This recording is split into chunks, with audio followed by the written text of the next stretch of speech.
है ना। सुखी होने का मार्ग क्या है? सम्यक दर्शन, सम्यक ज्ञान, सम्यक चारित्र, यही उपाय है, दूसरा कोई उपाय ही नहीं है। दूसरे सब उपाय झूठे हैं, ये सब कह कर आए हैं हम। तो कर ले उपाय, सुखी होके बता। सम्यक दर्शन पहला कार्य है, सम्यक दर्शन से ही, सम्यक दर्शन ही धर्म का मूल है। सम्यक दर्शन से के बाद ही सम्यक ज्ञान और सम्यक चारित्र होता है, इसलिए सम्यक दर्शन तो प्रथम कर्तव्य है। जैसे सम्यक दर्शन का स्वरूप समझाते हुए उसका स्वरूप क्या कहा उमा स्वामी आचार्य जी ने, उसका लक्षण क्या बताया? तत्वार्थ श्रद्धानम सम्यक दर्शन, कि जो तत्वार्थों का श्रद्धान है वो सम्यक दर्शन है। लेकिन उसी के साथ यहाँ पर एक शब्द और जोड़ा गया है ना, क्या? विपरीत अभिनिवेश रहित। अभी विपरीत अभिनिवेश रहित क्यों जोड़ा गया, जबकि उमा स्वामी आचार्य जी ने ऐसा नहीं कहा? तो आप सम्यक दर्शन का लक्षण ऐसा क्यों कह रहे हो कि विपरीत अभिनिवेश रहित जीवादि तत्वार्थों का श्रद्धान वही सम्यक दर्शन है? तो ये प्रश्न कल पूछा गया था, तो अपन जवाब खोजे थे, तो उत्तर ये था कि भाई ऐसा क्यों? तो कहते किसी के श्रद्धान है परंतु अगर विपरीत अभिनिवेश पाया जाए तो सम्यक दर्शन नहीं, ऐसा कहा गया। तो फिर प्रश्न वही उठा कि हम इसको श्रद्धान कहे कि नहीं कहे, है कि नहीं? यही प्रश्न उठ रहे थे कि भाई सम्यक उसको श्रद्धान कहे कि नहीं कहे। तो याद रखना, वैसे सम्यक दर्शन वही नहीं वो, लेकिन श्रद्धान उसका है भी किस अपेक्षा से। तो दृष्टांत भी दिया हमने, जो हमने दृष्टांत दिया नीचे वही लिखा है एज इट इज़, है कि नहीं? जो अंदर चल रहा था वही यहाँ पे मिल गया एज इट इज़, समझे कि नहीं? कि द्रव्यलिंगी की ही बात चल रही है कि उसने मोक्ष के लिए ही दीक्षा ली है, और दीक्षा लेने की, मोक्ष के लिए दीक्षा ली उसने, तो दीक्षा लेने के बाद वो जो प्रयत्न कर रहा है उससे वो मुक्ति को क्यों नहीं जाता, समझ रहे कि नहीं? और वो उसके संसार है बहुत सारा, उसका लिखा भी है, तो संसार क्यों है उसका? कि उसको श्रद्धा नहीं है क्या? तो श्रद्धा की दो बातें कही मैंने, ऊपर स्टार्ट में लिखा है, देखो चार्ट में, कि श्रद्धा का एक आभास होता है, आभास, आभास मात्र लिखा है मैंने। आभास का अर्थ क्या होता है? देखो आभास मतलब क्या रहता है पता है आपको? मुझे आभास हुआ, आभास हुआ का अर्थ क्या? मुझे ऐसा लगा कि एक्चुअल में ऐसा हुआ। आभास का मीनिंग क्या है? कि लगना कि हो गया, ऐसा हुआ, भ्रम ही। आभास का अर्थ क्या है मैं आपको बताओ क्या? वहम, मतलब देखो और मुझे बताओ, वहम का अर्थ क्या? देखो जैसे कोई तो भी आया ऐसा मुझे आभास हुआ, तो आभास हुआ का अर्थ क्या लगता है? उसको ऐसा दिखा है एक्चुअल में कि कोई तो भी आया, दिखा है कि नहीं? उसको दिखा है, समझे कि नहीं? आभास को समझते आप? तो आभास का मीनिंग ये है कि उसको लग रहा है कि उसको श्रद्धा हो गई, क्या समझ रहे क्या? बहुत इंपॉर्टेंट बात है कि मैंने कल बात बताई थी कि उसको लग रहा है कि मेरी श्रद्धा सम्यक हो गई है, समझ रहे? किसको लग रहा है? मैंने बताया जो सिखाते बहुत सालों तक उनको भी लगता है ऐसा, सालों से सिखा रहे हैं, सालों से सीख रहे हैं, उनको भी ऐसा लगता है कि मेरी श्रद्धा हो गई सम्यक, समझ गए? और वो द्रव्यलिंगी जो दीक्षा लेकर गए उनको भी ये लग रहा है कि मेरी श्रद्धा सम्यक हो गई है, समझे क्या कह रहे? मतलब जो द्रव्यलिंगी दीक्षा ले रहे हैं उनको भी सम्यक दर्शन का यानी सम्यक श्रद्धा का आभास हुआ है, और जो सालों से जिनवानी पढ़ रहे हैं, पढ़ा रहे हैं, सीख रहे हैं, सिखा रहे हैं, उनको भी ऐसा आभास हो जाता है कि मुझे श्रद्धा हो गई है, सम्यक दर्शन हो गया है। तो ऐसे होने पर, सिर्फ आभास होने पर मुक्ति मिलेगी क्या? प्रश्न ये है, कैसे मिलेगी? सम्यक दर्शन हुआ ही नहीं तो सम्यक ज्ञान, सम्यक चारित्र नहीं होगा तो मुक्ति मिलेगी कैसे? तो उसके लिए क्या चाहिए? सम्यक दर्शन चाहिए। तो सम्यक दर्शन के लिए बोलो, श्रद्धा में आभास नहीं होना चाहिए। श्रद्धा कैसी रहनी चाहिए बोलो? विपरीत अभिनिवेश रहित, मतलब सम्यक श्रद्धा चाहिए। तो देखो वहाँ पे लिखा है, अगर विपरीत अभिनिवेश है तो उसको श्रद्धा का आभास समझना, अगर विपरीत अभिनिवेश नहीं है तो सम्यक श्रद्धा समझना, यानी सम्यक दर्शन समझना। बात समझ गए? वैसे सम्यक शब्द जो है वो विपरीत अभिनिवेश के अभाव के लिए ही कहा गया है। सम्यक शब्द जो है ना वो श्रद्धा दर्शन, श्रद्धान ही सम्यक दर्शन ऐसा नहीं कहा, सम्यक दर्शन को कहा सम्यक श्रद्धा। तो सम्यक श्रद्धा का अर्थ तभी होता है जब उसमें से विपरीत अभिनिवेश निकल जाता है, ठीक है? तो विपरीत अभिनिवेश क्या होता है? इसका अर्थ क्या? अभिनिवेश का अर्थ क्या हुआ? हमने क्या कहा? अभिप्राय। विपरीत अभिनिवेश, अभिनिवेश शब्द का अर्थ क्या होता है? अभिप्राय। तो विपरीत अभिप्राय नहीं होना चाहिए, ये इंपॉर्टेंट है उसके अंदर। क्या? विपरीत अभिप्राय नहीं होना चाहिए। तो अभिप्राय कैसा होना चाहिए? सम्यक, सही अभिप्राय होना चाहिए। तो विपरीत अभिप्राय है कैसे समझे हम? तो ये 7 तत्वों का श्रद्धा जब तुझे हुई तो तेरा अभिप्राय कैसा बनना चाहिए और कैसा नहीं होना चाहिए, इसी के लिए हमने चार्ट बनाया, ठीक है नहीं। यदि सम्यक श्रद्धा हो जाए, सम्यक दर्शन हो जाए, तो अभिप्राय कैसा बन जाता है वो उधर का चार्ट है, और सम्यक दर्शन नहीं हुआ तो अभिप्राय कैसा रहता है वो इधर का चार्ट है, 3rd और 4th कॉलम। पहले तो 7 तत्व है ये, उनके स्वरूप समझे कि नहीं। तो ये स्वरूप उसको कैसे दिखते हैं, विपरीत अभिप्राय वाले को, और सम्यक अभिप्राय वाले को कैसे दिखते हैं, ये समझना है हमारे को, ठीक है। ये तो मैंने भी फास्ट में बनाया, इसमें एक आधा करेक्शन मतलब एडिशन डिलीशन कर सकता हूँ मैं, और इसको रिफाइन करने के लिए, है ना। लेकिन मैक्सिमम चीज़ें आ गई है इस पर यार, ये कहीं पे आपको मिलेगा नहीं चार्ट ही। हमने विचार करके थोड़ा सा सुबह सुबह थोड़ा सा विचार करके मैं बोला ये बना ले तो पक्का हो जाए एकदम। मतलब कैसा रहता है, कभी भी टेबुलर फॉर्म में आ गया ना, विजुअल फॉर्मेट में आ गया तो वो चीज़ पक्की हो जाती है एकदम, है कि नहीं। अब मैं बोलता था, बोलने में मेरे को बहुत टाइम भी लगता था, और वो कहीं मिसकंसेप्ट भी हो सकता है किसी का, लेकिन ये टेबुलर में अब तो तुम पक्का कर सकते हो इसको, ठीक है। तो इसको ध्यान से समझेंगे कि हमारे अंदर विपरीत अभिनिवेश है या नहीं है, या सम्यक अभिप्राय क्या होता है, या द्रव्य लिंगी के क्या होता है ना, वो सब समझना है हमारे को। मैं बोला ना इसमें कुछ एडिशन कर सकता हूँ मैं, मेरे को तो जैसे जैसे आगे बढ़ूंगा तो मेरे को लगेगा कि तो मैं ऐड कर लेंगे उसमें। देखो सबसे पहले 7 तत्वों में जीव तत्व के बारे में समझते हैं। जीव तत्व मतलब कौन एक्चुअल में, मैं। जीव तत्व मतलब मैं। अब विपरीत अभिनिवेश कब कहा जाएगा, जब शरीर में लगेगा। अब शरीर एक्चुअल में देखो आप, उसके पूरी मिट्टी से बना हुआ रॉ मटेरियल, मतलब इतना तुच्छ और इतना पराया है कि उसके अंदर मल मूत्र भरे हुए हैं, सब इंद्रियां भरी हुई है कि नहीं। जड़ मिट्टी का है, जिसके चक्कर में मनुष्य भव बर्बाद हो जाता है, ऐसा वो मिट्टी का शरीर है, ठीक है। और दूसरी बात, वो इतना पर है कि मुनिराज उसका इतना भिन्नत्व अनुभव कर लेते हैं कि उसके बाल भी खींच के निकाल लेते हैं। विचार करो, इतना पर है और इतना जड़ है, समझे कि नहीं। और आपको मेरी बातें गलत लगे तो सोचो कितने लोगों के एक ऐसे सुंदर सुंदर शरीर राजा महाराजाओं के सबके खाक में मिले कि नहीं मिले। खाक मतलब धूल, मिट्टी, धूल है ना, खाक समझे कि नहीं। भस्म हो गए सबके शरीर, हुए कि नहीं हुए राजा महाराजा के, समझ रहे कि नहीं समझे। किसके भी कामदेव सुंदर सुंदर शरीर सब भस्म ही हुए ना। तो कोई तो शरीर पूरी तरह मैं है, तब भी उसको मैं, ये शरीर में लगे, तो ये है उसका विपरीत अभिनिवेश। मतलब क्या, विशाल मैं हूँ, मुनि मैं हूँ, मैं आरिका हूँ, मैं श्रावक हूँ, मैं श्राविका हूँ, मैं सुंदर हूँ, मैं राजा हूँ, मैं, समझे, इस टाइप का कुछ भी लगे, समझे कि नहीं। गोरा लगे, मैं अपने आप को फील आया कि मैं गोरा हूँ, तो समझ लेना ये विपरीत अभिनिवेश है। मैं काला हूँ ऐसा लग रहा है, ये भी विपरीत अभिनिवेश है। मैं मोटा हूँ, मैं पतला हूँ, समझ रहे, मेरी आवाज़ अच्छी है, मेरा चेहरा अच्छा है, मेरा फेस कट अच्छा है, मेरी फिगर अच्छी है, मेरा व्हाटएवर आपको जो लग रहा है वो सब विपरीत अभिनिवेश चल रहा है, क्योंकि वो तुम हो ही नहीं, समझे कि नहीं समझे। फिर भी वो लग रहा है मैं, बताओ, मिट्टी की शरीर पूरा और हमारे को अंदर, उसके अंदर मैं पाना लग रहा है, क्लियर मैं लग रहा है, ये विपरीत अभिनिवेश है। तो ये किसको रह सकता है, तो कह रहे ना, सिखाने वालों को भी रह सकता है, सीखने वालों को भी रह सकता है, दीक्षा लेने वालों को भी रह सकता है, समझे कि नहीं। रहता कि नहीं विपरीत अभिनिवेश। अब रहेगा विपरीत अभिनिवेश और फिर हम हमको सम्यक दर्शन बोले, ये कैसे संभव है, क्या कह रहे हो, समझ रहे कि नहीं।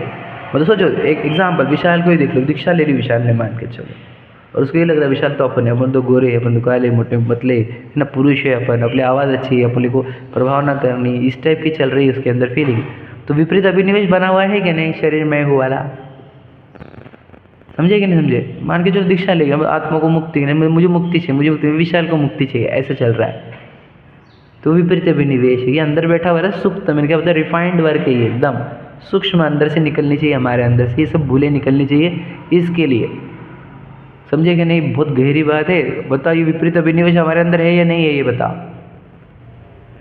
इसलिए सम्यक दर्शन नहीं है, सिंपल है भैया। शरीर में लग रहा कि नहीं लग रहा, बस मैं गोरा है काला दिख रहा कि नहीं, दोनों में से एक जगह है ना अपन, तो बस वो विपरीत अभिनिवेश है, ठीक है।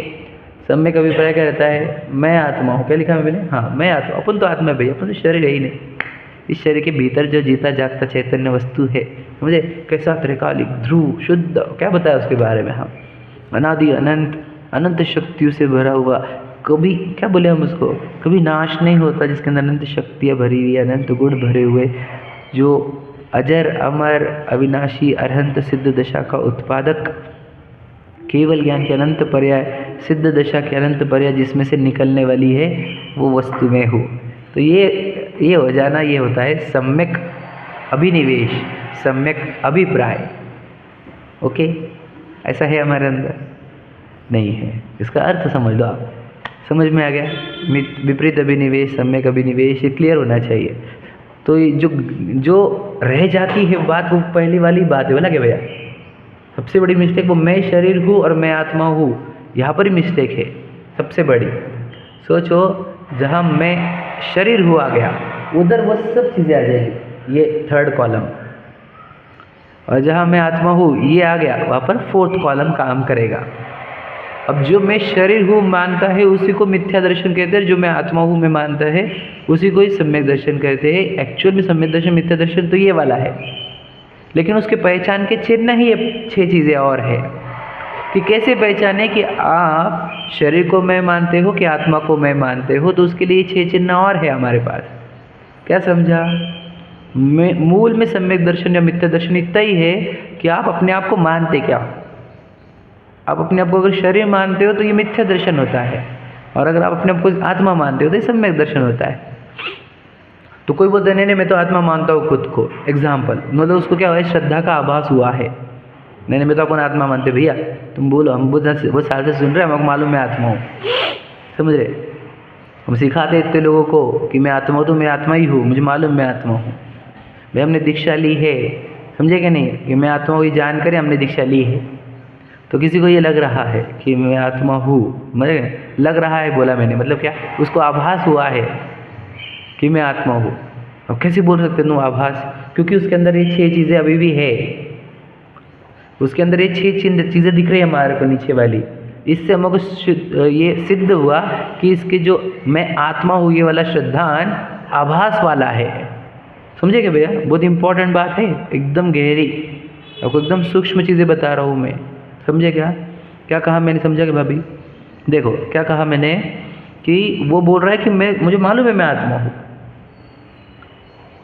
उसके विचार भी ये चलते हैं मैं आत्मा हूँ, ठीक है, और आत्मा के हित के लिए दीक्षा भी ले सकता है, वो मोक्ष के लिए मतलब ध्यान की प्रक्रिया भी कर सकता है। समझे क्या नहीं? ध्यान से सुन लेना क्या बोल रहा हूँ।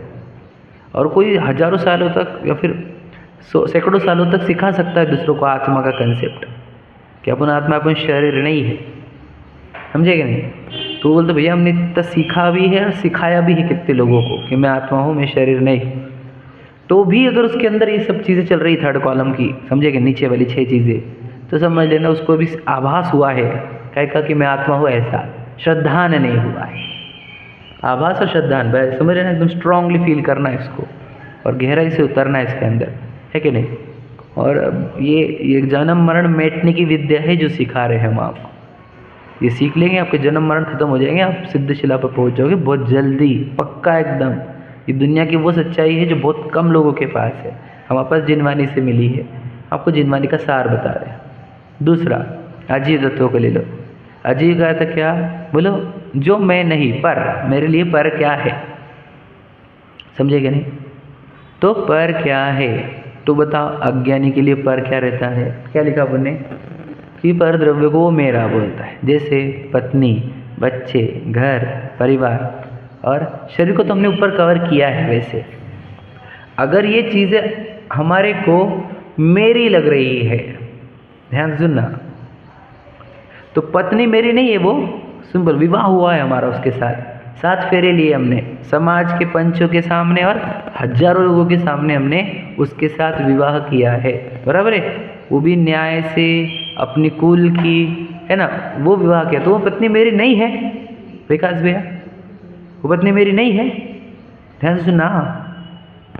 तो बताओ वो 7 फेरे लिए किसने है, किसने लिए? विचार कर जरा ध्यान से। तूने लिए ही नहीं है, तुझे यही समझ में नहीं आता। तो ये पहली मिस्टेक कर चुका है ना वहाँ पर, इसलिए तेरे को ये लग रहा है कि पत्नी बच्चे मेरे, अगर तुझे लग रहे हैं, समझे कि नहीं, घर परिवार तुझे मेरे लग रहे हैं, तो समझ लेना तेरा अंदर आभास हुआ है मैं आत्मा हूँ, ऐसा आभास हुआ है तुझे, मैं आत्मा हूँ ऐसा श्रद्धा नहीं हुआ है। क्योंकि अगर मैं आत्मा हूँ ये श्रद्धा होती तो तुझे ये घर परिवार विशाल के लगने चाहिए थे, मेरे नहीं, इस शरीर के लगने चाहिए थे। समझे क्या भैया? इसके बहुत अच्छा दृष्टांत है जो सुनने वाला है, मुझे बहुत दिन से आपको बोलना था, फिर से एक बार बोल दो, देखो दृष्टांत याद रखना, सुने वाला है अपने सबने यार, बहुत अच्छा दृष्टांत है, मैं तो सुने वाले ही बोल रहा हूँ क्या, ताकि और गहराई आए हमारे अंदर। देखो एक घर पे सेठ सेठानी थे, ठीक है, वो समझ लीजिए अपने कभी मेले में गए, जैसे कुंभ के मेले जैसे में, ठीक है, वहाँ उनका बच्चा खो गया। कहानी याद आ गई होंगी आपको? नहीं याद आई? बहुत दिनों तो ढूंढे ढूंढे ढूंढे मिला ही नहीं, ठीक है, तो फिर बोले जान तो अब बच्चे अपने को हो रहा नहीं, तो अपन किसी को अडॉप्ट करके लाते हैं, तो अडॉप्ट करके लाया, ठीक है, अडॉप्ट वाला, चल मैं अडॉप्ट वाला ही ले लेता, मेरे को दूसरा देना था पर अडॉप्ट वाला, तो अडॉप्ट करके लाया और उससे प्रेम कर रहे हैं, ठीक है, अपना बच्चा जैसा, कि भाई अपना बच्चा जैसा ही है, बेचारा है, तो प्रेम कर रहे, ठीक है। और वो प्रेम जो चल रहा है वो बच्चे के साथ, वो रियल वाला है या नहीं है? अब दूसरा दृष्टांत क्या रहता है, क्योंकि घर पे एक नौकर काम करता है छोटा बच्चा जैसा, मैंने वो नौकर वाला क्यों लिया नहीं, या फिर क्यों नहीं आया योग से, नौकर वाला भी आता था, वो इजी वाला है थोड़ा समझना, लेकिन ये तो क्या है, बच्चे जैसे उसको पाल रहे हैं, वो अडॉप्ट किया है बाय प्रोसीजर, तो भी वो फील आ सकती कि वो ओरिजिनल वाली नहीं आ सकती। क्यों? अपना बच्चा थोड़ी, अपन ने तो अडॉप्ट किया है, और तो कैसा प्रेम रहेगा वो, आप समझ रहे क्या? दुनिया को तो दिखेगा ओरिजिनल वाला, पूरी दुनिया को दिखेगा कि नहीं यार बहुत अडॉप्ट किया लेकिन बहुत अच्छे से प्रेम कर। एग्जाम्पल ना, किसी, सॉरी यार मुझे मालूम नहीं कौन क्या पकड़ रहा है, मुझे बुरा मत लगने देना, मेरे से सिर्फ एग्जाम्पल है वो, मुझे किसी से, मैं अगर गलती से कुछ निकल गया तो बुरा मत लगने देना, मैं किसी को बोल रहा नहीं हूँ, जिनवानी के ऊपर हाथ रख के बोलता हूँ, ना किसी को दुखाना है, मेरा तो सिर्फ वो एग्जाम्पल बहुत दिन से बोलना था, यहाँ पे बैठता है वो एग्जाम्पल, इसे बोल दे रहा हूँ। तो फिर वो जिस दिन वो चिन्ह मिल गया उसको, क्या, अरे इसके पीठ पे वही मार के जो अपने बच्चे के पीठ पे थे, है ना, तो वो मार्क मिल गया, तो अब वो बच्चा कैसे लगने लग गया, अरे ये मेरा है अब बताओ वो बच्चे से प्रेम कैसा होगा, अब कैसा प्रेम होगा बता, समझ रहे? ये दृष्टांत समझ में आ गया? बस ये दृष्टांत से अब मुझे बताओ हमको सिद्धांत क्या लगानी है, इस पे से क्या सिद्धांत लगाओगे तुम?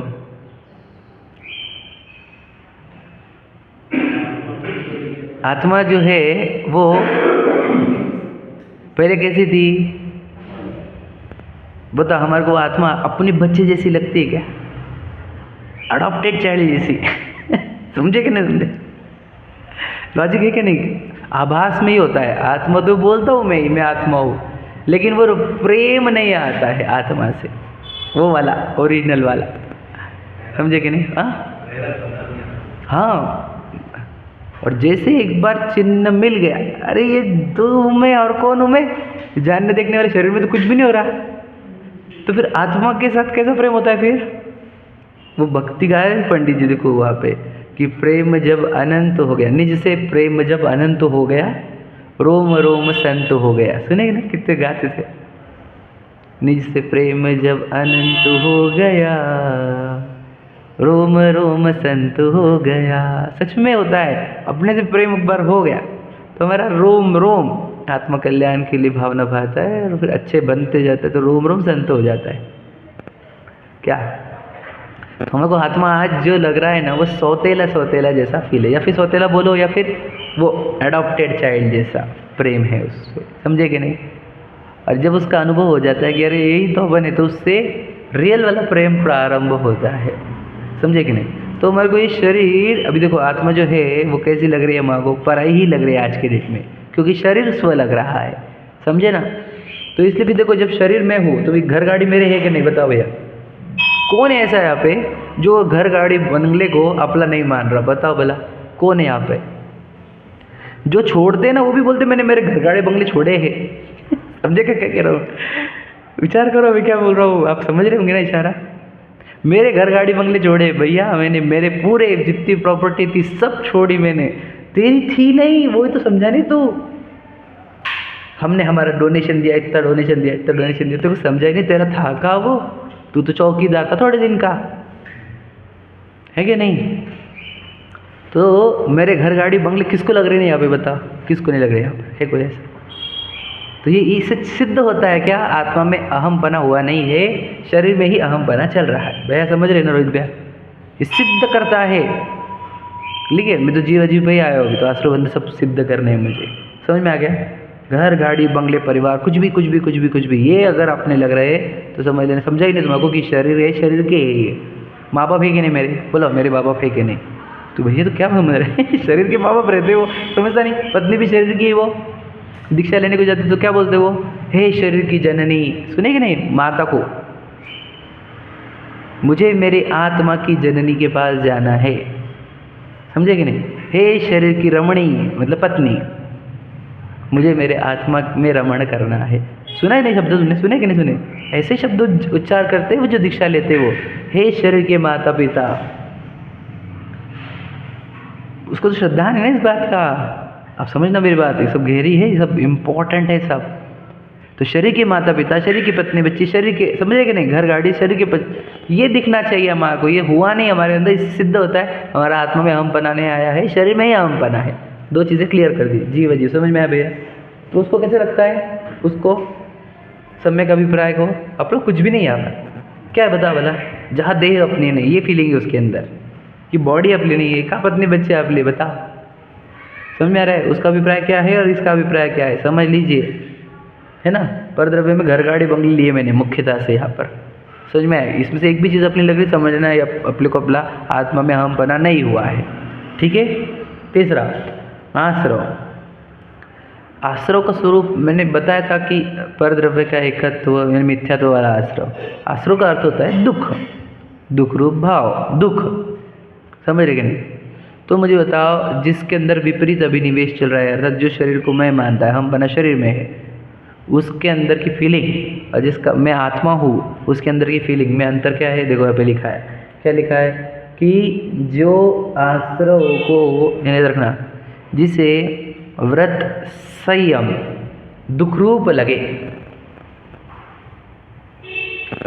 अर्थात जिसे एंजॉयमेंट सुखदायक लगे, खान पान घूमना फिरना एंजॉयमेंट लगे, व्रत संयम दुख रूप लगे, ये विपरीत अभिनिवेश है। दुख क्या लग रहा है? दुख की फीलिंग कहाँ है हमारी कि वो छोड़ना, त्याग करना, समझे कि नहीं? व्रत लेना, संयम लेना, ये दुख रूप लगता कि नहीं लगता? सच बताओ, है कि नहीं भैया?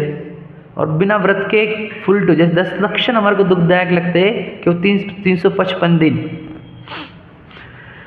समझाओ 355 दिन अच्छे लगते हैं कि 10 दिन अच्छे लगते हैं? इससे समझ जाना आप। अब अभी 10 दिन खत्म हो गए, अब खाओ पियो, समझ रहा नहीं तू? 355 दिन क्या चलता है हमारे साथ, पता है आपको? बोलो क्या चलता है? असंयम। असंयम का अर्थ इच्छा है, अच्छा है मतलब दुख, पीड़ा, ये खाओ वो खाओ, इधर जाओ उधर जाओ, ये देखो वो देखो, वो पहनो वो पहनो, इधर, समझ रहे? इतना चलता है। तो विपरीत अभिनिवेश को व्रत संयम आदि कार्य दुखरूप लगते हैं। समझा गया? थोड़ा सा कंफ्यूज होना आपको, ये संवर्ग में भी ले सकते हैं। कौन सी वाली बात? व्रत संयम, हाँ ये बहुत अच्छा प्रश्न है, बहुत बढ़िया प्रश्न पूछा आप, ये तो हमारे लिए तो साइड बैठता है ना? तो द्रव्य लेंगे कि क्या? तो द्रव्य लेंगे की गड़बड़ अपन संवर्ग में निकालेंगे, समझे कि नहीं? द्रव्य लेंगे की गड़बड़ यहाँ पर और यहाँ पर, वहाँ पर लिखी वाली है, अगर आप देखेंगे तो वो पहले कंसेप्ट में और संवर्ग के कंसेप्ट में गड़बड़ करता है, ठीक है? अच्छा प्रश्न है, बहुत बढ़िया प्रश्न है, ठीक है? तो द्रव्य लिंगी के केस में कहाँ बैठेगी ये बात है? वो तो लेता है व्रत संयम, है कि नहीं? तो याद रखना, वहाँ पर भी शुभाश्रव जो है ना, उसको सुखरूप मानता है वो अभी संवर्ग में आएगा, समझ गए क्या? तो आश्रव दुख रूप है, ये वाली भी श्रद्धा हुई नहीं उसको, समझे कि नहीं समझे? देखो ध्यान से सुनना, मैं आऊँगा उस पर संवर्ग पे। तो हमारे को व्रत संयम क्या लग रहा है? दुख रूप लग रहे हैं, ये विपरीत अभिनिवेश है। कुछ कन्फ्यूजन है तो पूछ लेना, कुछ करेक्शन भी कर सकता हूँ मैं। क्या लिखा है? वो बंद के लिए, बंद के लिए, बंद का हित, हाँ नीचे वाले पढ़ रहे हैं आप, ऊपर पढ़ो, ठीक है। और ऊपर क्या लिखा है, हाँ चौथे लाइन, चौथे टेबल में क्या है, उसको दुख क्या लगता है, मोह राग द्वेष भाव। मतलब क्या, असंयम और मिथ्यात्व ये दुख रूप लगता है। किसको, सम्यक अभिप्राय वाले को। जब मुझे देह में एकत्व होता है और मुझे जो देह संबंधी इच्छा होती है, असंयम में जब मैं रहता हूँ, इच्छा के अमर्यादित लेवल पर रहता हूँ, तब मुझे दुख होता है, ये वो समझता है। समझे कि नहीं। आश्रव के लिए वर्ड क्या यूज़ किया अपन ने, दुख।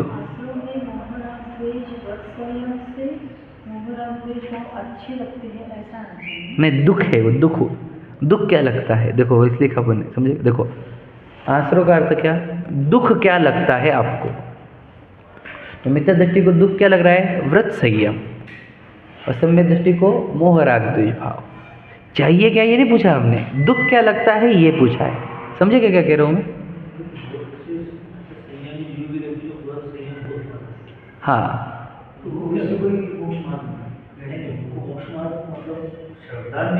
हाँ बिल्कुल बिल्कुल सही बात है ना। तो वो हम संवर में लेंगे उनको। द्रव्य ये इनकी भी ले रहा हूँ मैं, क्योंकि व्रत संयम पालन करने वालों को तो हमको इधर अलग से कैटेगरी लेनी पड़ेगी। समझे कि नहीं।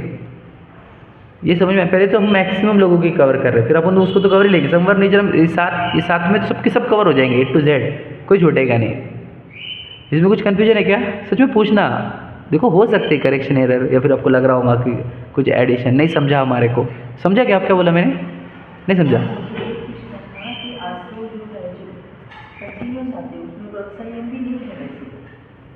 कंटिन्यूस आने वाले भाव भी अपने को अच्छे लगते हैं ना, जैसे वो मोहरा लाभ है तो हमें अच्छे लगते हैं। हाँ तो वो लिखा ना बने, ये वो व्रत संयम दुखदायक लगते हैं और वो भाव अच्छे लगते हैं। समझे कि नहीं। तीसरे में वो तीसरा कॉलम में, अब चौथा कॉलम मत देखो, तीसरा कॉलम देखो, जिसको व्रत संयम दुखदायक लग रहा है, इसका अर्थ क्या, खाना पीना घूमना फिरना एंजॉयमेंट सब अच्छी लग रही है। ये बात हो रही है कि नहीं हो रही है। व्रत का ऑपोजिट होता है, बोलो अव्रत। अव्रत का अर्थ विरक्ति नहीं ली, विरक्ति नहीं ली कैसे, पापों से। ये 5 पाप अच्छे लग रहे हैं। लॉजिक समझा कि नहीं समझा।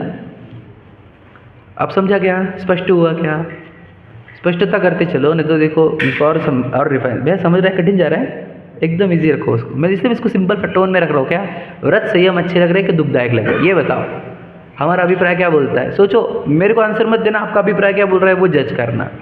मुझे व्रत संयम सुखदायक लगते कि दुखदायक लगते, ये बताओ।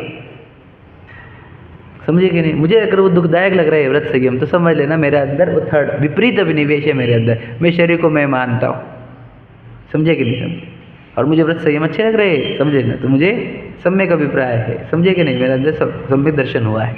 तो संवर कोई तो ऐसे है जिसको व्रत संयम अच्छे लग रहे हैं लेकिन मिथ्या दर्शन भी, ऐसा कैसे क्या हो गया, वो तो अपन संवर में देखेंगे, जो प्रश्न पूछा होगा भैया ने। अब बंध तत्व, बंध तत्व के बारे में क्या बोला हमने, हित क्या लगता है, अहित क्या लगता है। इच्छा लिखा क्या आपने, हाँ इच्छा। देखो अध्यवसाय अंदर क्या बैठ जाता है हमारा, कि मेरा है, ये बच्चे मेरे हैं, ऐसे जो अंदर गठाने बनती, गठाने, समझे कि नहीं, उसको बंध बोला जाता है। कि ये पत्नी मेरी, ये बच्चे मेरे, ये गाड़ी बंगले मेरे, मैं इनका हित कर सकता हूँ, मैं इनको सुखी कर सकता हूँ, मैं इनको दुखी कर सकता हूँ, दुश्मनों को।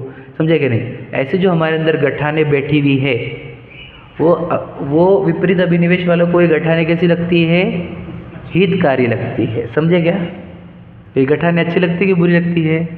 समझे क्या क्या कह रहा हूँ मैं। कॉलम समझ में आया आपको, हाँ ठीक है ना। अब कॉलम समझ में आया, ये वाला कॉलम भैया समझ में आया। अंदर की गठाने, इच्छा बोलो या गठाने बोलो, तो उसको हितकारी लगती है। ये मुझे बच्चे संबंधी उसको प्रॉपर्टी देने की जो इच्छाएं चल रही है, वो दुखदायक लगती है हमारे को, कैसी लगती है, सुखदायक लगती है कि नहीं। क्या समझे, मैं बच्चों के हित के लिए जो कुछ कर रहा हो वो मुझे कैसा लगता है, सुखदायक लगता है कि दुखदायक, सुखदायक। हित का कार्य कर रहा हो ऐसा ही लगता है।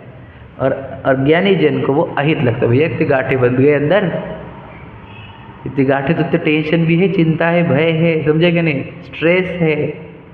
एक इसका अच्छा करो, इसको हिला के दो, इसको वो करो, इसको वो करो, इसका वो करो, है ना। तो ये सब बड़ा अहितकारी काम है। ये समझ में आ रहा है, ये थोड़ा क्लियर हो रहा है कि आपको, हित अहित क्लियर हुआ क्या। थोड़ा कठिन है ना, इसमें से पढ़ के बताऊँगा मैं आपको एज इट इज़। वो पैराग्राफ की जो लाइन हमने कल पढ़ी थी एक साथ अखंड, वो वाली लाइन है ये जो मैं पढ़ा रहा हूँ आपको, ठीक है। और फिर आगे वाले क्या है, संवर। संवर का स्वरूप क्या है, जब इच्छा रुक जाती है, इच्छा का आना रुक जाता है, ठीक है। यहाँ पे द्रव्य भाव सब लिए जा सकते हैं, लेकिन बहुत बड़ा हो जाएगा, इसको मैंने शॉर्ट में लिया। इसको मैं परफेक्ट बना के भी दे दूंगा आपको, है ना। पहले तो यहाँ पे समझ लो, इच्छा का अभाव यानी इच्छा आना रुक जाना, ये कार्य। अभी मिथ्या दृष्टि को कैसे लगता है, बोलो, दुखदायक लगता है, ऐसे लिखा था पुण्य, समझ रहे कि नहीं। और सम्यक दृष्टि को ये सुखदायक लगता है। अब समझना, अभी संवर तत्व पर हमको पढ़ना था ना। देखो, तो इच्छा के दो प्रकार होती है, शुभ अशुभ।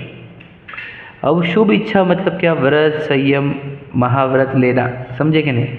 तो कोई गृहस्थ ले या मुनिराज ले, है ना। तो उन्होंने जो व्रत लिए हैं, तो व्रत भी क्या है, शुभ इच्छा है, और शुभ इच्छा से मुझे मुक्ति होगी, ये उनके अंदर धारणा है, अभिप्राय है। तो वे शुभ इच्छा को हितकारी मानते, क्या हितकारी मानते हैं, समझ रहे क्या, मतलब दुख को ही सुख माने हैं। थोड़ा समझ में आ रहा है, कठिन। द्रव्यलिंगी की भूल और वृत्ति की भूल, वो जो बतानी थी मुझे, वो थी कि जो उसको शुभ इच्छा हो रही है, शुभ राग हो रहा है, वो उसको सुखदायक और हितकारी लगता है। समझे कि नहीं समझे, थोड़ा गहरी बात समझना, समझ रहे।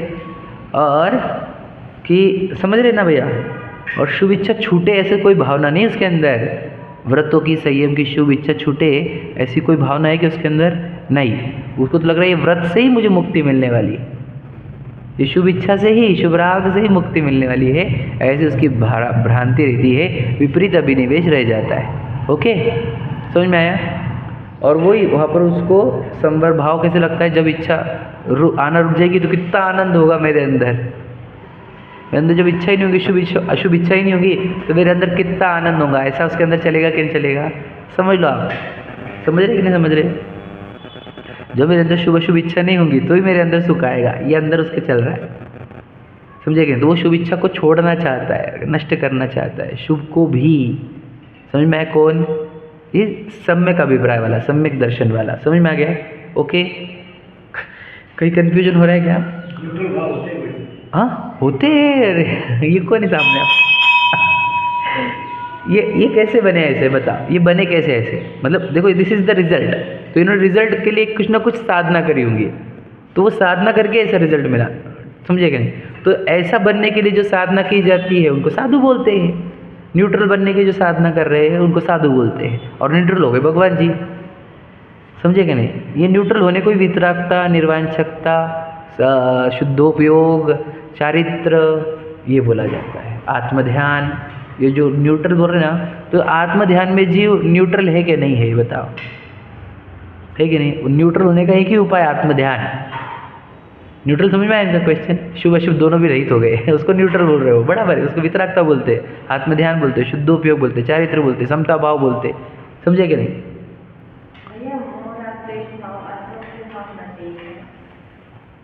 मतलब कौन सा कॉलम बोल रहे हैं यार, हाँ हाँ, हो सकते हैं, हो सकते हैं। मैंने थोड़ा सा ऐसा लिया कि इजी समझ में है। आप यहाँ पे बोल रहे हैं क्या, आश्रम में, वहाँ पर क्या बोल रहे थे, दुख के जगह पे मोह राग द्वेष भाव लेने के थे क्या, चलता था। जैसे अपन मैंने अभी ही लिया, वैसे उसको अपोजिट किया जा सकता है। मोह राग द्वेष भाव को लो, वहाँ पे उसको सुख बता और आपको उसको दुख बता, वैसा भी किया जा सकता है। ठीक है, वो पहचान के, हाँ वैसा ले सकते हैं वहाँ पर, ठीक है। अपन उसको मैं करेक्ट कर लेता हूँ, भी है ना, मतलब वैसे ये भी सही है, लेकिन और स्पष्टता हो जाएगी वो कर लेने से। ये जो लिखा है वो भी सही है, लेकिन वो थोड़ा सा और स्पष्ट कर देते हैं, मतलब आपको करेक्शन करना है तो कर लो इसको। अभी समझाने आया जैसा आपको यहाँ पे लिया तो इसको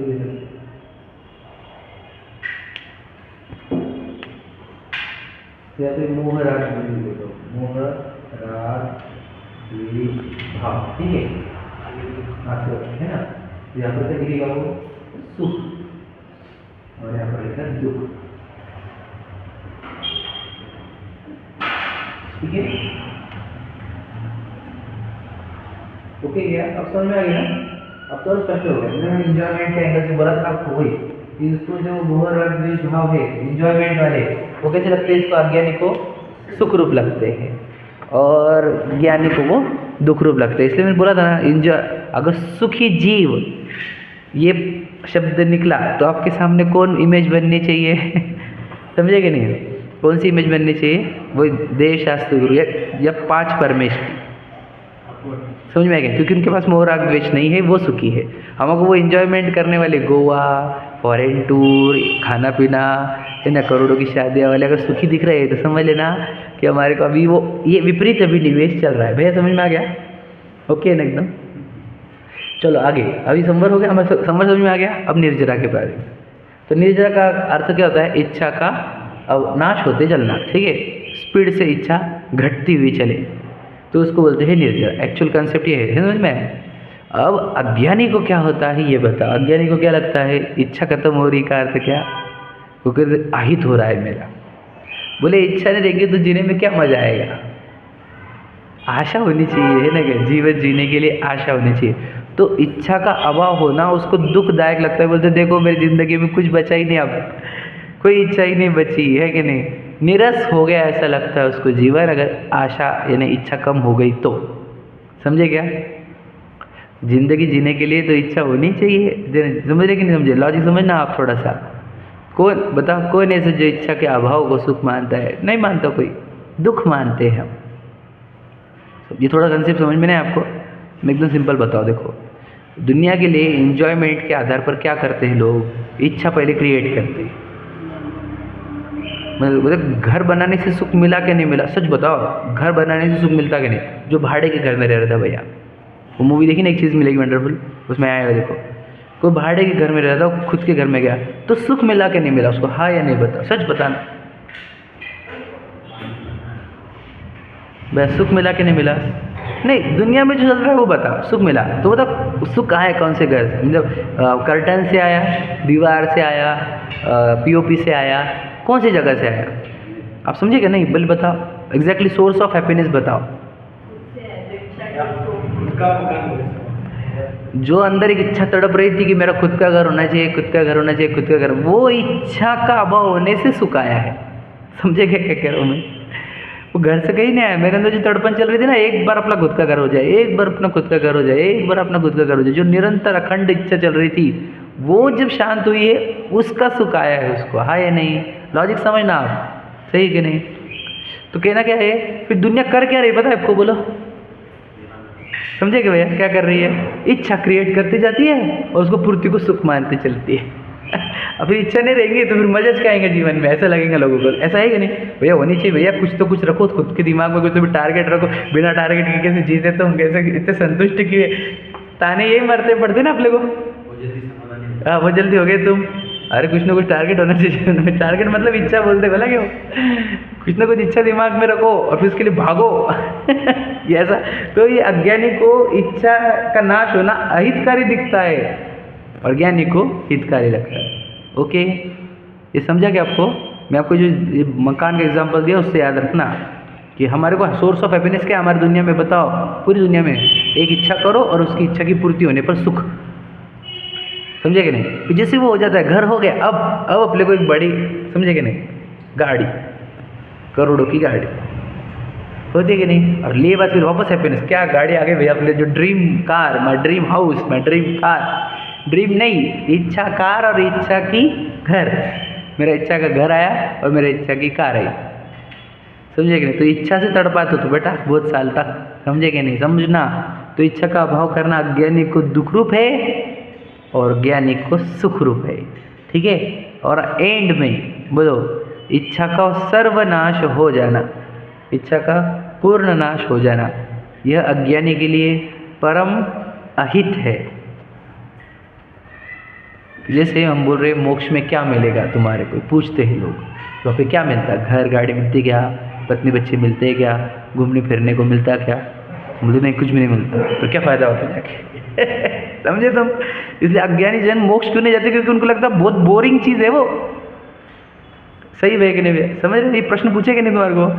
मुझे तो बहुत जनों ने पूछा है वहाँ पे क्या मिलेगा हमारे को, ये बताओ मोक्ष में हमारे को मिलेगा क्या? घर गाड़ी मिलेगी, नहीं मिलेगी, पत्नी बच्चे मिलेंगे, खान पान को नहीं मिलेगा, कुछ नहीं, तो क्यों जाने का वहाँ पे? मैं समझे क्या फायदा क्या? इसलिए लोगों को इंटरेस्ट ही नहीं आता वो मोक्ष में, बोलते क्या है वहाँ पर? इसलिए मोक्ष मिलता नहीं लोगों को, ऐसा नहीं, लोग को होना चाहिए नहीं, एकदम बोरिंग दिखता ना वो। समझे क्या क्या कह रहा हूँ मैं? यहाँ पर तो सब बढ़िया, घर गाड़ी बंगले हमारे पास, पत्नी बच्चे, जो बोला वो बन जाता, खाने को मिल जाता, जाने को मिल जाता। वहाँ पे क्या है, समझे क्या? तो हाँ बस इच्छा इच्छा इच्छा करते रहता, उसको समझ में नहीं आता, बहुत ट्रैप में फंसे वाला बेचारा हो। हमारे हिसाब से देखो तो वो बहुत फंस गया है, तो समझ ही नहीं रहा उसके साथ क्या हो रहा है क्या नहीं हो रहा है। तो हम बोल रहे हैं कि वहाँ पे कुछ नहीं होगा, कुछ नहीं मिलेगा, तो ये समझ ना रहा वहाँ पे कुछ इच्छा नहीं होंगी। हाँ ना, तो वहाँ पे इच्छा ही नहीं होने वाली, तो तुझे ये चीज़ों की ज़रूरत नहीं पड़ेगी, तो ये समझ नहीं रहा भैया। समझ रहे क्या? मोक्ष में क्या मिलेगा? तुझे भूख नहीं लगेंगे तो भोजन का क्या करेगा तू? तुझे काम वासना नहीं होगी तो पत्नी का क्या करेगा? तुझे शरीर नहीं रहेगा तो घर की क्या जरूरत पड़ेगी? समझे कि नहीं समझे? तो तेरे साथ इतना अच्छा होने वाला है कि देखो वहाँ पे एक भी चीज तड़ पाएगी नहीं। लेकिन ये किसको समझ में आता है? सम्यक अभिप्राय वाले को। विपरीत अभिनिवेश जिसका हट जाए उसको समझ में आता है। मुझे मेरे अंदर देखो, मैं आपको बताऊँ, अभी क्या बताऊँ मैं आपको, मेरा भाग्य ऐसा है, बहुत अच्छा भाग्य है। कहीं पे भी कुछ भी बेसिक सिखाने को मिल जाता ना तो मेरे बेसिक और क्लियर हो जाते हैं। अभी मैं नमोकार मंत्र सिखा रहा था, तो अरहंत का अर्थ बताया हमने। अरहंत का अर्थ क्या होता है कि जिन्होंने यानी दुश्मन, हंत का अर्थ दुश्मनों का अंत किया, बराबर है। तो दुश्मन कौन से? हम तो अहिंसक जी, हम दुश्मनों का अंत करने वाले थोड़ी। बस दुश्मन का है अंदर, समझे क्या? बिल्कुल सही बात, परफेक्ट उत्तर।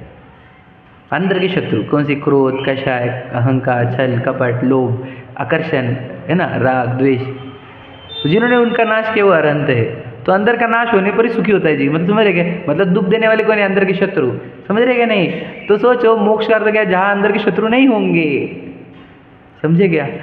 जहाँ अंदर के शत्रु नहीं तो दुख देने वाला कोई नहीं, तो दुख ही नहीं। जहाँ पर सिर्फ और सिर्फ सुख है उसका नाम मोक्ष है। लेकिन ये सिर्फ सम्यक अभिप्राय वालों को समझता है, अज्ञानी को नहीं, मिथ्या अभिप्राय वालों को नहीं, विपरीत अभिनिवेश वालों को नहीं। उनको लगता कि वहाँ पे मिलेगा क्या, तो समझ नहीं रहा। तो वहाँ पर तो वो चीज़ें भी मिल गई अगर मान के चल मोक्ष में, लेकिन अंदर के शत्रु तुझे तड़पाएंगे ही, तो दुखी रहेगा।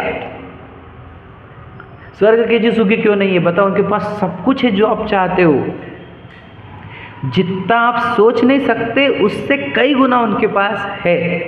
फिर वो सुखी क्यों नहीं है? अंतरंग के शत्रु से हारे हुए जीव है वो। हम इनको वीर इसलिए उपमा देते हैं क्योंकि पूरी दुनिया हारती है अंदर के शत्रु से, और ये जीते हैं उन शत्रुओं से, इसलिए हमको वीर की उपमा देते हैं इनको। समझे? ये परम वीर है, विचार करो, इनसे बड़ा कोई वीर नहीं, क्योंकि अंदर के शत्रु से स्वर्ग के देव भी हारे हैं, वो सौधर्म इंद्र भी हारा है। तो जब तक अंदर के शत्रु रहेंगे वो दुख देंगे कि सुख देंगे?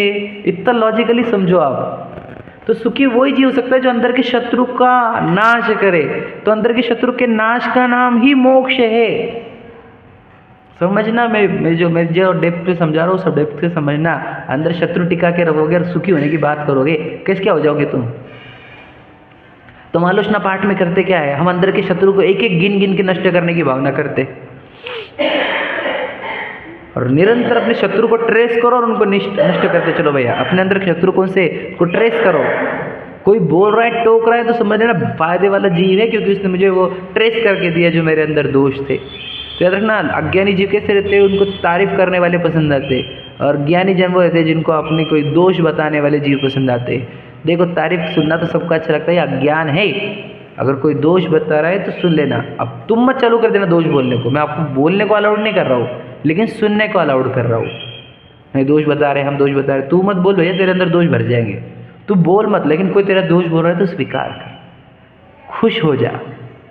समझे कि नहीं? कि मुझे वो ट्रेस करके दिया जो मुझे नहीं दिख रहा था, तो उसको खत्म करो। हाँ, पहले से यही बोला जाता है हमारे को। अरे बहुत अच्छा है अगर आपके बाजू में कोई अपॉइंटेड करने वाला है व्यक्ति, हमेशा पॉइंट करते, हमेशा पॉइंट करते, हमेशा हित करते, ये सोच। ऐसे बोल रहे थे कि हर एक सक्सेसफुल पर्सन के पीछे एक उसकी एक लेडी का हाथ होता है, तो वो टोकती ना, तुम ऐसे तुम ऐसे क्यों बैठे हो, क्यों टाइम पास कर रहे हो, क्यों ये कर रहे हो, क्यों वो कर रहे हो, तो वो उठाती है उसको, तो उसके दोष कम हो जाते, तो वो अच्छा बन जाता है। एग्जाम्पल, ये तो सिर्फ मैं कुछ लौकिक एग्जाम्पल बताया। दोष खत्म करो अपने अंदर के और भगवान बन जाओ।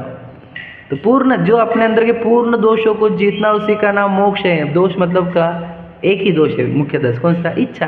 पूर्ण इच्छा का अभाव करो, पूर्ण सुखी हो ना, तो मोक्ष में पूर्ण सुखी क्या नहीं, ये किसको दिखता? विपरीत अभिनिवेश से रहित यानी सम्यक अभिनिवेश वाले जीव को दिखता है मोक्ष में पूर्ण सुख। बताओ अज्ञानी को सुख कहाँ दिख रहा है? बताओ, इच्छाओं में। इच्छा होती रहे और वो पूर्ण नहीं होती रहे, इसको सुख बोलता है। सोचो कितने भ्रम में जी रहा, कितने बड़े भ्रम में जी रहा है वो। इच्छा होती रहे और इच्छा पूर्ण होती रहे। अब देखो दिक्कत क्या है, इच्छा होती रहे तो हमको कितनी दिक्कत नहीं जी। ठीक है, देखो इच्छा हो रही है, लेकिन तेरी पूर्ण होने की गारंटी तो कोई नहीं ले सकता, किसी की नहीं होती है दुनिया में। तो तेरे साथ होगा क्या? सोच, इच्छा होगी और पूर्ण होगी नहीं, तो तू कैसा फील करता है? तुझे आज एक टेस्टी सब्जी बनने की इच्छा थी और वो बनी नहीं, तो तू इतना तड़प जाता है भैया, समझे क्या नहीं? जब तेरे सबसे कुछ नहीं चलेगा इस दुनिया का, तू कितना तड़पेगा ये विचार कर। तो इच्छा ही काम कर रहे, तड़पना बंद हो जाएगा तेरा। क्या सिखा रहे भगवान जी हमारी? इच्छा एक चीज की भी नहीं होना तुझे। क्यों? क्योंकि ये दुनिया अपनी है नहीं, काय को बदलना है अपने को, काय को इच्छा कर रहा है? अपने अंदर सब कुछ है, अपन तो परिपूर्ण वस्तु, सत्ता अनंत गुणों से भरी हुई, देखता नहीं उधर, इधर इच्छा करते बैठता है पागल जैसे। नहीं ये ऐसा हो, ये वैसा हो, ये वैसा, तो क्यों करे तुझे? तेरे अंदर तो पूरा है ना सब कुछ। तो इच्छा जीरो हो जानी चाहिए, उसी का नाम मोक्ष है। तो मुझे बताओ। हाँ ठीक है, चलो एक लाइन पढ़ लो, अपने को जो पैराग्राफ निकल पड़ा था वो पैराग्राफ वापस से पढ़ लो और फिनिश हो गया फिर अपना। तब ये समझ में आया आपको कि मैंने जो बोला वो सही है कि गलत है? 318 पर है, 17 पर अपन 18 पर, ठीक है। जो पैराग्राफ पढ़ा था वहाँ से ही 318 पर वो जो समाधान है उसमें अपन दूसरी लाइन से स्टार्ट कर रहा हूँ। तत्व श्रद्धान करने का अभिप्राय केवल उनका निश्चय करना मात्र ही नहीं है, वहाँ अभिप्राय ऐसा है कि जीव जीव को पहचान कर अपने को तथा पर को जैसा का तैसा माने। समझ रहे? तथा आश्रय को पहचान कर उसे हेय माने, बंधु को पहचान कर उसे अहित माने, संवर को पहचान कर उसे उपादेय माने, निर्जरा को पहचान कर उसे हित का कारण माने, तथा मोक्ष को पहचान कर उसको अपना परम हित माने। ऐसे तत्व श्रद्धान का अभिप्राय है। उससे उल्टे अभिप्राय का नाम विपरीत अभिनिवेश है। सच्चा तत्व श्रद्धान होने पर इसका अभाव होता है, इसलिए तत्व श्रद्धान है सो विपरीत अभिनिवेश रहित है, ऐसा यहाँ कहा है। ओके, ये जो कहा है इसका टेबुलर फॉर्म हमारे पास है। ये हमारे को एकदम स्पष्टता देगा कि मेरे अंदर क्या होना चाहिए, मेरा अभिप्राय क्या बोलना चाहिए। जब मेरा अभिप्राय वो 4th कॉलम की बातें करेगा तो समझ लेना मेरा अभी मुक्ति होने वाली है, और मेरा अभिप्राय अगर 3rd कॉलम की बातें कर रहा है तो समझ लेना अभी बहुत दूर बाकी है, दिल्ली। समझ में आ रहा है? तो अभी हमारा अभिप्राय क्या बोलता है? 3rd कॉलम की बातें कर रहा है कि नहीं? क्यों? क्योंकि तुमने खुद को शरीर माना है, बस वहाँ से सब गड़बड़ हो गई है। तो अपने आप को आत्मा मानो, तुम्हारा कॉलम 4th हो जाता है। समझे कि नहीं? To shift from 3rd column to 4th column, that is मोक्ष मार्ग, दैट इज मुक्ति मार्ग, दैट इज सम्यक दर्शन। ओके, समझ में आ गया? चलो, सहजानंदी शुद्ध